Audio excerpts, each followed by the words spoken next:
alkututkintaa ei tehty riittävän huolellisesti. Olisi pitänyt tutkia tarkalleen esimerkiksi kodinhoitohuone, josta varmaan olisi löytynyt näyttöä tähän rikokseen.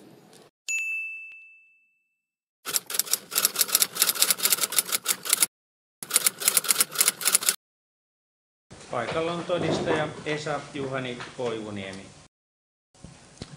Mä menin silloin työvuoroon aamulla 8 ja kuuluin rikostutkintaryhmään.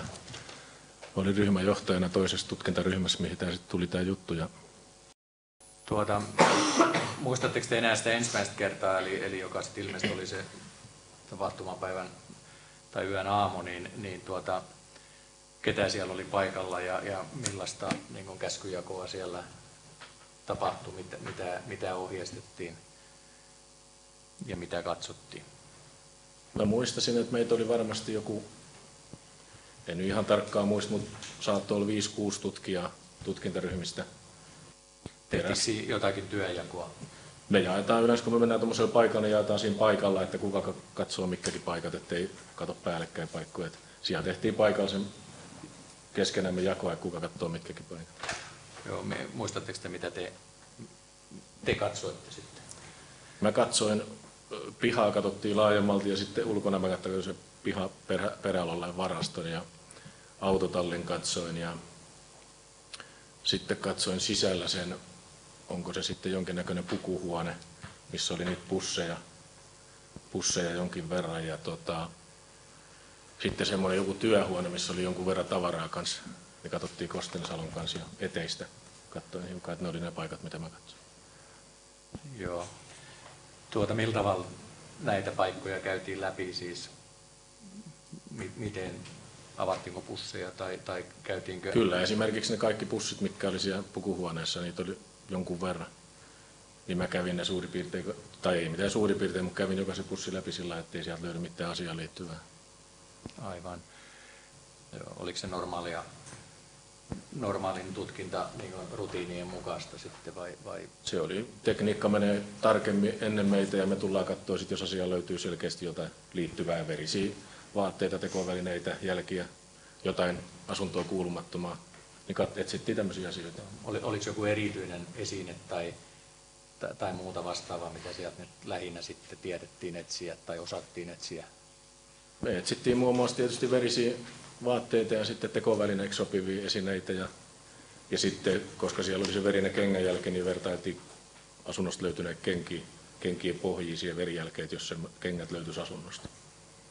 Sen mä muistan. Paikalla jo silloin ensimmäisellä kerralla, niin siellä oli useita henkilöitä.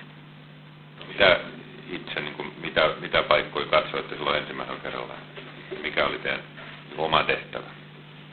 No, mä oon esimerkiksi olohuoneesta katsonut kirjahyllyä, kirjojen taustoja, että onko siellä mitään, ja sitten yleisesti keittiötä ja kodinhoitohuonetta. Jotain jälkiä havaittavissa? No ei ollut, ainakaan semmoisia, mitä mä olisin ajatellut. Jaettiin huoneet, että kuka mitäkin huonetta tutki. Tutkittavaa oli paljon. Mitä huoneita itse kävitte sillä? Keittiö, kodinhoitohuone, pesuhuone, sauna. Mennään sinne järjestykseen, jos vaikka keittiö, niin mitä siitä muistatte? Mahdollisesti mitä etsitte ja mitä havaintoitte? Totta kai kaikkea tekovälinettä, kaikkea mitä voisi liittyä, mikä voisi avustaa tutkintaa. Katsoin kaikki erittäin tarkasti jääkaapin, pakastimen, joka lokerikon, joka keittiökaapin, joka purnukan, joka jauhopurkin, kodinhoitohuoneessa olevan kuution likaisen vaatekasan, kävin kerralla läpi, katoin astianpesukoneen, katoin pesuhuoneesta järjestäisi kaikki, mitä vähänkään voisi olla. Katoin saunan lauteet, kiukaan taakse, kaikki.